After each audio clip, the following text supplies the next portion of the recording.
Hello. Hello. And welcome to Instant Finish. Yep, the old Big Finish website is back, and so are we. For an instant reaction. What a spectacular disaster. But we are talking about the latest release. Not the release. We are talking about the latest release, Deathworld, which has now finally come out. So there's a bit more money now in Jason Hay-Gallery's pocket. It's rolling in now after like a week of like no money coming in. And now we were worried, weren't we? His lovely house, he can afford his lovely house again now. We were scared that he wasn't going to be able to pay his electricity bills, but no, Deathworld. And I've just seen the release schedule. There's like 10 releases coming out. They're all coming in, so don't worry everyone. The money is rolling in. Colin Baker can still be employed. Yeah. Just very, very quickly though. I mean... we don't need to... if there is ever a way to do this sort of thing, this is not it, okay? Do not take this as a blueprint of how to migrate to another website. And let's talk about the release. Thank God the old white website is back. White on black is better than black on white. Right. That's all I'm going to say. So Deathworld, a lost story, an alternative, 3 Doctors, or is it? So it is. I wasn't going to bother getting this. Why? Because I thought, well, it's sort of like an Unbound, a sidestep, an alternative version. What's the point? Mm-hmm. But it looked really intriguing, and I wanted to see the interaction between the 3 Doctors. Especially, obviously in the actual 3 Doctors, we don't get much First Doctor. So that was what sort of pulled me in. And it looked like it was a cool cover, actually, as well. You should never judge an audio by its cover. Well, no, I know we shouldn't. This is a great cover, though. In fact, there were so many elements on this cover, and I don't usually like that. I actually thought they did a great job this time of putting together a striking image. Yeah. In the new style of Big Finish, this is how to do your covers. Yeah. Well, where shall we start? I feel as if we should start with the 3 Doctors, because... by far, look, I'm going to put my cards on the table. The actual story of this, I wasn't too enamoured by. Like, it was good and fun, and there was lots of set pieces. And we basically go off to this Deathworld, which is like another land of fiction or something like, where crazy shit. What is it? The 4 Horsemen of the Apocalypse. Well, one of them's taking each of the Doctors, and they're all throwing sort of weird set pieces at them. But ultimately, this is about the 3 Doctors. But in the story, you can see some of the elements that ended up in the 3 Doctors, like Omega's World and things like that. And they're all sort of lines sort of directly taken out. Don't you think? Yeah. But no, it is about our 3 Doctors, our locum actors that have come in for our... We've got the locum actor doctors, no? If you say so. So let's start with the First Doctor. Well, now this was great. A real highlight was the First Doctor and the Brigadier were paired up for most of the story. And you would think that would never work. Although they did have to make that joke, didn't they? Are you related by any chance to Brett Vion? That was the worst moment for me. You brought that up. No, that's total cringe. I'm sorry. If somebody like, I don't know, Stephen Noonan said, I know, let's put that in the script. I'm not saying that was. No, we know you do it, Stephen. Way too much. We know you changed the script. That was literally the worst. The only worst moment for me was the Brett Vion thing. Not needed. Actually, can I say, though, about Stephen Noonan, was that I was a little bit unsure in the first episode, because there was sort of a lot going on, and it definitely settled down from the second episode onwards. The second Stephen Noonan turned up, you and me were both grinning. I don't know, just gave a bit of energy. He's just got something, isn't he? Stop footling about over there, Alistair. We've got some crisis to avert. It was great. He just makes me smile. Like, it's not, of the 3 of them, I think it's the least of an impersonation and more of the actual actor playing it. But he brings buckets of personality. So I think it's great. And then Michael Troughton sounds very much like the second Doctor. I thought it was very good. I thought it was Patrick Troughton. He sounds so authentic. Although I feel like it relies on a lot of recreating exactly the same lines that Patrick Troughton said, literally from the TV. And I think I've said this before, because as fans we know those lines, it just takes it out, because I'm like, well, he's saying exactly the same way he said it in that episode. So I think, like Stephen Noonan now has done, I think Michael Troughton needs to now just rely on his own acting ability and not worry about getting these exact lines word for word. I don't know if they've just been put in the script, but they're said exactly the same as they are on TV, if you see what I mean. Can I disagree with you? I think because it just takes me out. It's too much. It reminds you it's an impersonation because it's doing exactly the same lines in exactly the same way. So much, though, I don't think that's needed.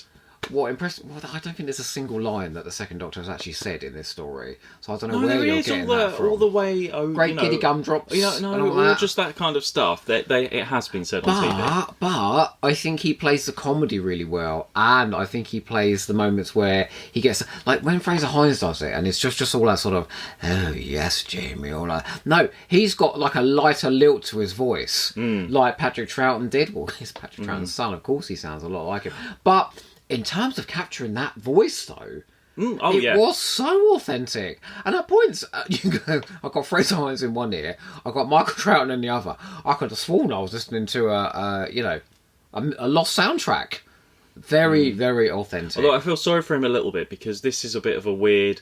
Where are we, Jamie? What's going on? And those Beyond the War Games spots says all he does is walk around in voids shouting, "Where are we? What's going on?" He must think this is what Doctor Who is. We need to listen to Operation Werewolf, which I hear is a good story in its own right. One. But still, a great showing for Michael Troughton, I think. And then Tim Treloar, fabulous. Yeah. Fabulous. Now, I think he's sort of the midway now. So he doesn't sound entirely like John Pertwee. He is doing his own thing. Yeah, he's even more doing his own thing. When he declares things suddenly, I can absolutely hear John Pertwee. And he had so many times in this where he got to, very dramatically proclaim things. And that's when John Pertwee's at his best, It's funny, in this script, it's divided up more equally. I mean, actually, the third Doctor's not even in much of part one, which shows what a lost story is, because John Pertwee would never allow anybody else to take the lead or do so little. He would want to be in all of these scenes, all of these episodes. This would never, poor old Barry Letts, this would never happen on TV, because John Pertwee would want to be the star and not let any of those other actors take the lead. He would go into Barry Letts' office with all the pages he's in and go, "Look, it's the thinnest script I've ever had. It's all going to Hartnell and Troughton." Yeah. And I will be on the front of the Radio Times cover. Sorry. But he's great as well. But then we've got Fraser Hines, who is typically great. Like, although I don't know why I very often get bored with Jamie's stories, because I don't know if the character really generates much in terms of creative storytelling. Obviously he's older now. I thought he was good. He's older now, and you have to take that into account a bit. There was only the bit, he still sounds the same to me. Bit where he did Craigatuan and that. He just went bored. Craigatuan. He didn't. There was no oomph in it at all. He was not shouting. He's been doing it some time now. I know, fair enough. Maybe he can't shout anymore, but it was just a bit like there was no effort in there at all in just some moments. For me, the biggest problem here is Katie Manning. And I love Katie Manning. Don't come at me, all right? I think she's a fine ambassador for the show. I think she created a very memorable character in both Joe Grant and Iris Wildtime, but she puts on this sort of babyish voice. So she started talking like that. "Oh, Doctor, what's going on?" And it sounds nothing like her now, and it sounds nothing like Joe then. So I don't know why the directors don't just say, just play it like you. We've got used to Colin sounding old. We've got used to Sylvester sounding old. We've got used to Peter Davison sounding nothing like he did on She used to do telly. it quite a lot earlier on, but I think now is the point where she can't do that anymore. I think she used to when she first did that, but I think now it's just getting to that point. That's where it really sounds like someone putting on an impersonation of themselves. It's why they're doing the older Joe Grant stories now, when she doesn't have to do that anymore, which is probably the way to go now. I mean... Good. Yeah. What did you think about the whole chess motif and, Death being a character in Doctor Who? Death? I really liked that, the sort of the framing part of the story with Death and the president of Gallifrey. It's a bit Five Doctors-y, though, again, isn't it? A game board, people moving pieces. This wouldn't happen in the 70s. They wouldn't have made a woman president of Gallifrey in the 70s. It wouldn't even crossed Terence Dix's mind. Doing it for the ladies, though. But there are elements from the Five Doctors, from the actual Three Doctors we got. It's all sort of there, isn't it? As those ideas. And it is very Death Zone-y, isn't it? It's all very... very War Games-y, going into... It's all that kind of thing, but that's what always happens in an anniversary and actually story. very mind-robbing, because then they start start meeting creatures from mythology and things like that. So it's all sort of mixed in there. And I don't think any of that really matters. You're just there for the characters having a great time. You just want to hear the characters react. But it's the three Doctors coming. It's the chemistry between those three actors. This absolutely was sold on how good they are together, and they sparkle together. And I wanted another story with them. I know what you're all going to ask as well. Do you? Is this a side stop? Is this Unbound? Does this fit in? And I was very surprised that this can also fit into a continuity where the Three Doctors exists as well. How? But I'll leave it at that. Didn't you hear the ending? Yeah. Didn't it say about, it's going into the Three Doctors, basically? It's just like a prequel, in a way. Oh. Did you not hear that? Were you not listening? They want you to have your cake and eat it. So you can have both. I thought it was a Lost Story alternative. Well, yeah, well, that's He said what I that in the thought. special No, but features. they've done a little bit where actually you can keep it in there as well. Okay. Well, and I want to say a lot of praise for John Dorney as well, who I just think is a brilliant writer. But this was full of sparkling lines, like great lines for all the characters. And well directed. He is a wonderful new director. What's his name? David Omani, who did Goth Opera and now has done this. I really think he's got an ear for sound design, because there was a couple of times when that deaf voice came in my earplugs. And, I feel like it is a bit... It feels like... Why are you laughing? And I literally jumped out of my seat. No, yeah, it feels like there's a bit of a fresh talent in terms of him coming in and doing something. I don't know, there's a bit more going on in the sound design and the way it's directed and put together. Like there is something else there. In a way that like The Last Day didn't. Oh, don't talk about The Last Day. No, but I think there's a difference between a really carefully crafted piece of audio drama and a lot of noise. Yeah, no, this was... It had lots going on, but it was always an audio drama. It wasn't, we've just shoved all this stuff together. And sort of bringing very well considered. All of this together is that you get really great character moments. So you get all the usual Doctors comedy that they don't get on, and are all insulting each other. But with the first Doctor in there as well, it's even He's better. wonderful. He gets a dandy and a clown moment, doesn't he? I can't remember what he calls them now, a hairdresser or something like that. Anyway, but what that means is then there's a moment where the second and third Doctor admit that they care about each other, and there's a wonderful moment where the first Doctor says, "My future's in safe hands," and then he looks at the pair of them and he goes, "Well, one pair of hands anyway," and then he vanishes, and they're like, "Well, who was he talking about?" I mean, so there are some, and there was a lovely moment for Jo,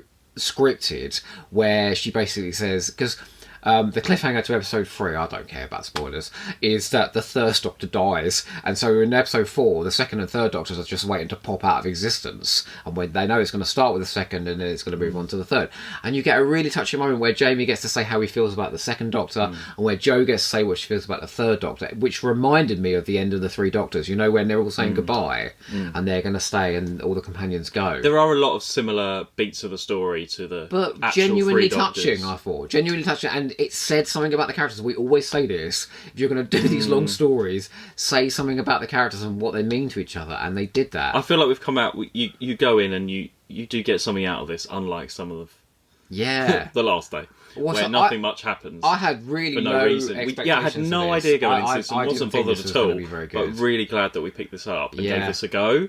Super fun. It was worth the wait, everyone. Kicked through loads of incident, great acting, great lines, a great production. We're on a bit of a run at the moment of Goth Opera in this. Where the hell are we doing it instant finish next? Oh, Sixth Doctor, Trials of a Time Lord. Don't you let us down, all right? Well, There's no Jacqueline Rayner involved in that one.